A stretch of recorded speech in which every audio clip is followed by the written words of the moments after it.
प्रिय भक्तजनों, आज मैं आपको इस वीडियो में धर्म बड़ा या लक्ष्मी यह कहानी सुनाऊंगी। और यह कहानी बड़ी ही ज्ञानवर्धक और प्रेरणादायक होने वाली है। तो आप सभी से निवेदन है, इस कहानी को अंत तक जरूर सुने। एक बार धर्म व लक्ष्मी में बात ही बात में बहस होने लगी। धर्म बोले, मैं बड़ा हूँ, मेरे बिना सब कुछ बेकार है। माता लक्ष्मी बोली, मेरे बिना सब बेकार, न खाना न सुख शांति, कुछ भी नहीं। और दोनों अपने अपने को बड़ा बता रहे थे। और जब कोई निर्णय नहीं निकला तो दोनों राजा इंद्र के पास गए और बोले, आप हमारा फैसला कर दो। तब इंद्र ने कहा, क्या बात है? धर्म बोले, मैं बड़ा हूँ। लक्ष्मी माता बोली, मैं बड़ी हूँ। अब आप फैसला करो, कौन बड़ा है? इंद्र बड़े परेशान हुए। यदि माता लक्ष्मी को बड़ा बताता हूँ तो धर्म चला जाएगा, और यदि मैं धर्म को बड़ा बताता हूँ तो माता लक्ष्मी रूठ जाएंगी। तब उन्होंने बहुत ही समझदारी से निर्णय लिया, क्योंकि वह किसी को नाराज करके अपना नुकसान नहीं कराना चाहते थे। तब वे बोले, मैं सही गलत का निर्णय नहीं ले पा रहा हूँ। मैं आपको बताता हूँ, आप पृथ्वी लोक चले जाओ। वहाँ राजा विक्रमादित्य के पास चले जाना, वे आप लोगों का सही फैसला करेंगे। तब धर्म और माता लक्ष्मी पृथ्वी लोक में विक्रमादित्य के पास जा पहुँचे और कहा कि आप हमारा फैसला करें। धर्म बोले, हम दोनों में बड़ा कौन है, मैं या माता लक्ष्मी? दोनों ने अपनी अपनी बात कही। लक्ष्मी माता बोली, मुझसे सब कुछ है, धन वैभव सुख समृद्धि। धर्म बोले, मुझसे सब कुछ होता है, मैं धर्म हूँ। तब विक्रमादित्य ने सोचा, फैसला कठिन है। यदि माता लक्ष्मी को बड़ा कहा तो धर्म चला जाएगा, और यदि धर्म चला गया तो सब कुछ बेकार। और फिर धर्म को बड़ा कहा तो माता लक्ष्मी रूठ जाएंगी। और फिर बहुत सोच समझकर उन्होंने फैसला लिया और कहा, धर्म बड़ा है। और यह सुन उसी समय माता लक्ष्मी चली गई। और विक्रमादित्य यह बात जानते थे। तब वे घर गए और उनके पास से धीरे धीरे धन संपत्ति सब चली गई। और फिर एक दिन वे अपने घोड़े में बैठकर चल दिए और अपनी बहन के घर गए। जब वे थोड़ा घर के नजदीक पहुंचे तो बहन को उनके सैनिकों ने सूचना दी कि आपके भाई आ रहे हैं। तब बहन ने पूछा, कैसे आ रहे हैं? सैनिकों ने कहा, अकेले, वो फटे हाल। तब बहन ने कहा, उन्हें अस्तबल में ठहराया जाए। और फिर विक्रमादित्य को अस्तबल में ठहरा दिया गया और उन्हें खाने के लिए चोकर की रोटी भिजवाई। जब उन्होंने देखा तो रोटी को प्रणाम कर वही गाड़ दी और कहा, मैं वापस में आकर ले लूंगा। और माता आपको प्रणाम, यह कहकर वह वहां से चल दिए। फिर कुछ दिनों बाद वे अपने मित्र के घर पहुंचे और वहां उनका बहुत ही स्वागत सत्कार हुआ। और जिस स्थान पर उनको खाना खिलाया गया उस जगह पर मित्र की पत्नी का नौलखा हार खूंटी पर टंगा था। और देखते देखते खूंटी हार को निगलने लगी। मित्र की पत्नी ने खूंटी में हार न देखा और कहा, इन्हीं ने ही मेरा हार लिया है। तब मित्र ने अपनी पत्नी को बहुत समझाया, लेकिन वह नहीं मानी। और फिर विक्रमादित्य ने सफाई नहीं दी, उसी समय वहां से चल दिए।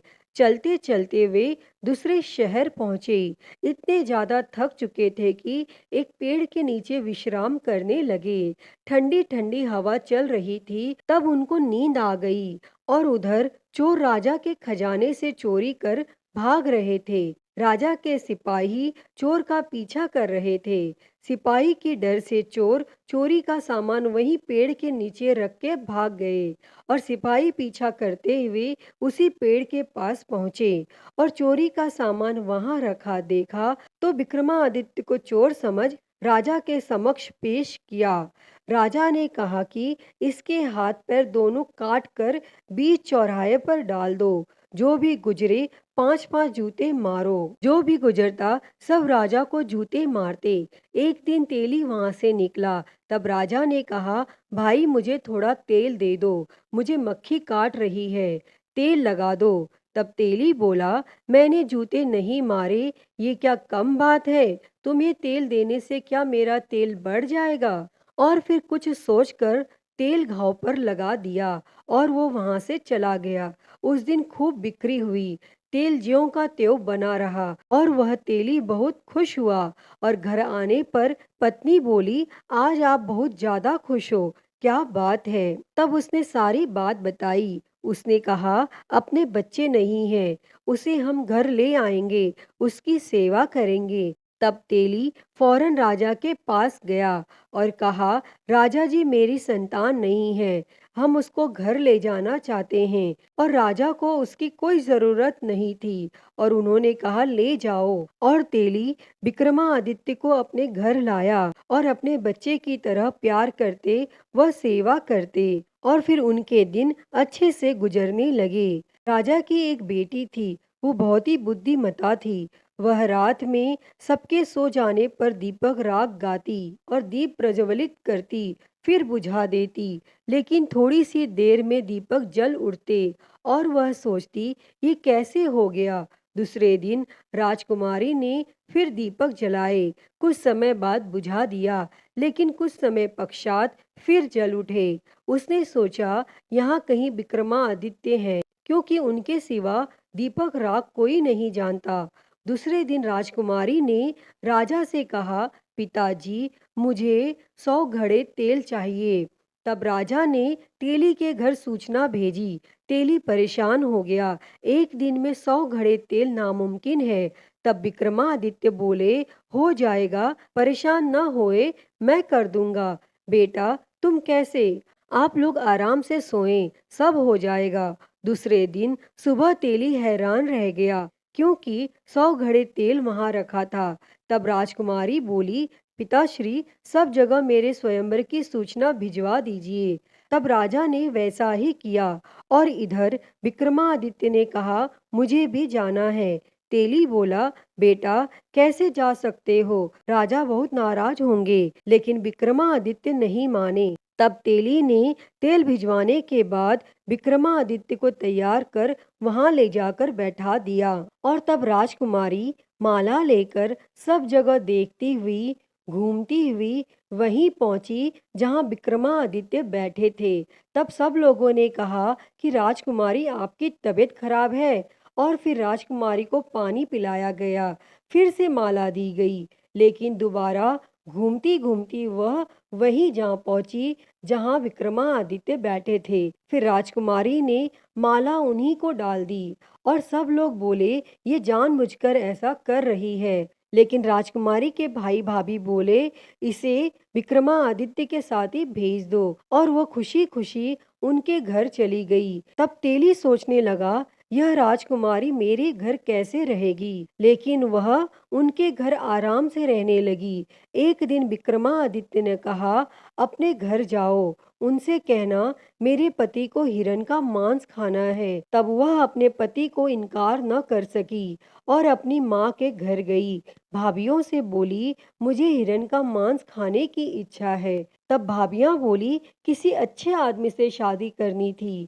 और फिर बगैर कुछ बोले वह वहां से चली आई और जो वहां हुआ वह सब कह सुनाया। तब विक्रमादित्य बोले, फिर वहां जाओ, अब की बार मेरा घोड़ा व तलवार ले आना, साथ में मेरा रुमाल ले जाओ। अगर परेशान करे तो रुमाल दिखा देना, आ जाएंगे।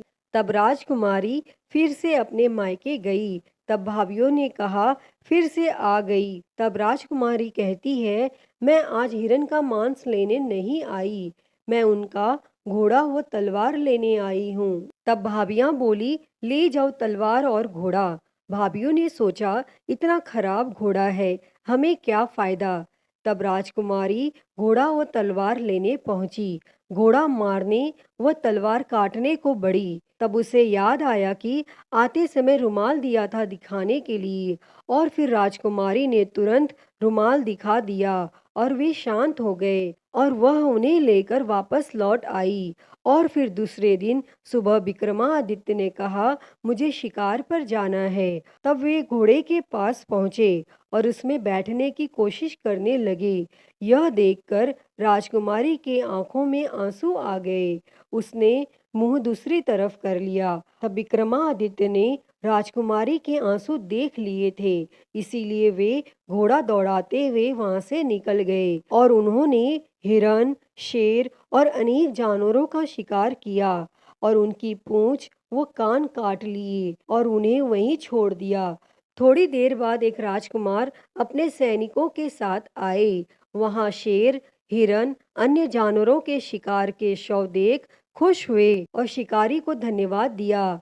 और उनको प्यास बहुत लगी थी और पानी पीने के लिए ज्यों ही गए, वहां उनको एक योगी दिखा। उसने पानी पीने के लिए शर्त रखी।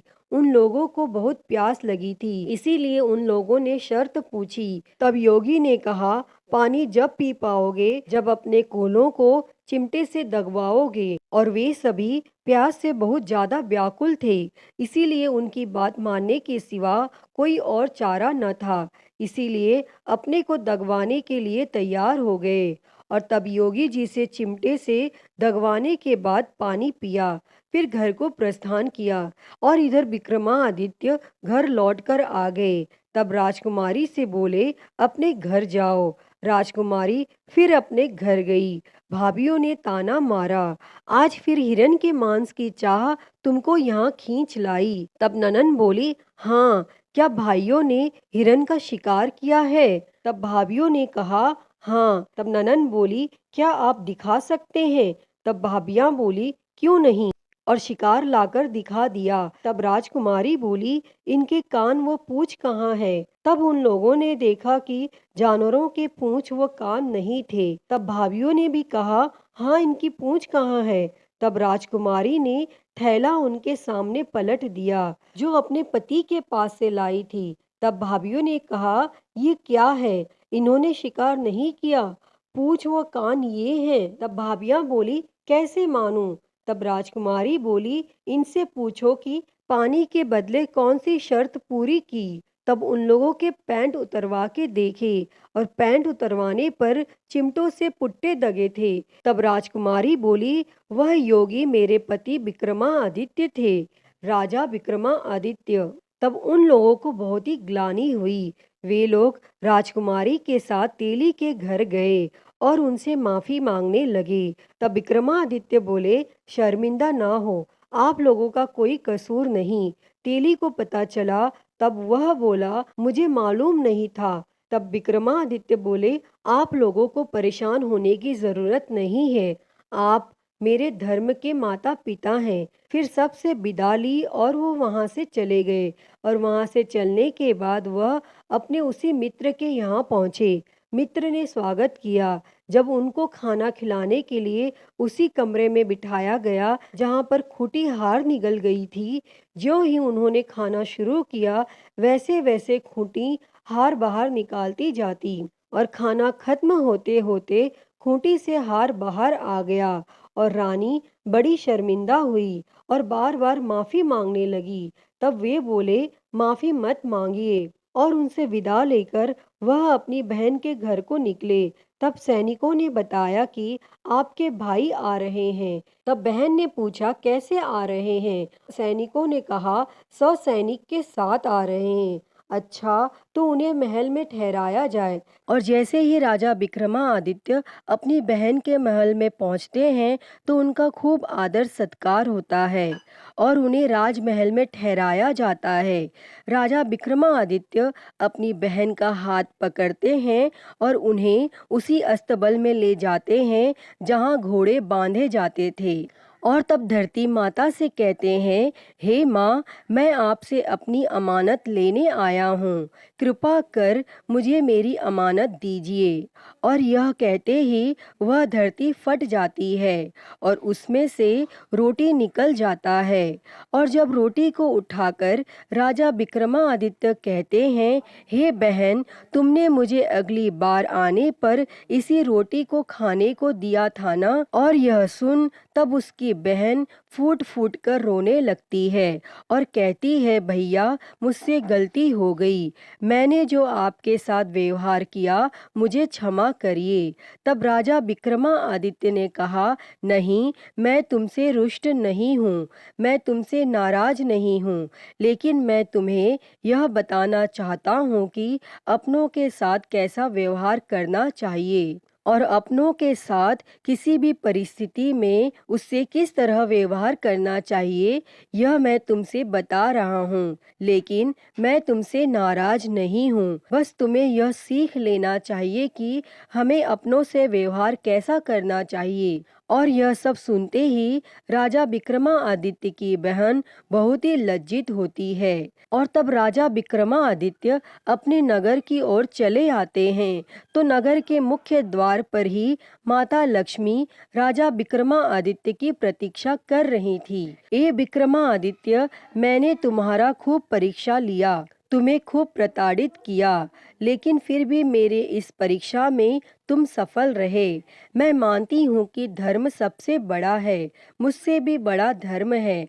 अगर धर्म है तो लक्ष्मी है, जहाँ धर्म रहेगा वहाँ लक्ष्मी भी रहेंगी। मैं तुम्हें आशीर्वाद देती हूँ कि चिरकाल तक, जब तक पृथ्वी रहेगी, तब तक तुम्हें कोई नहीं भूलेगा और तब तक तुम्हें याद किया जाएगा।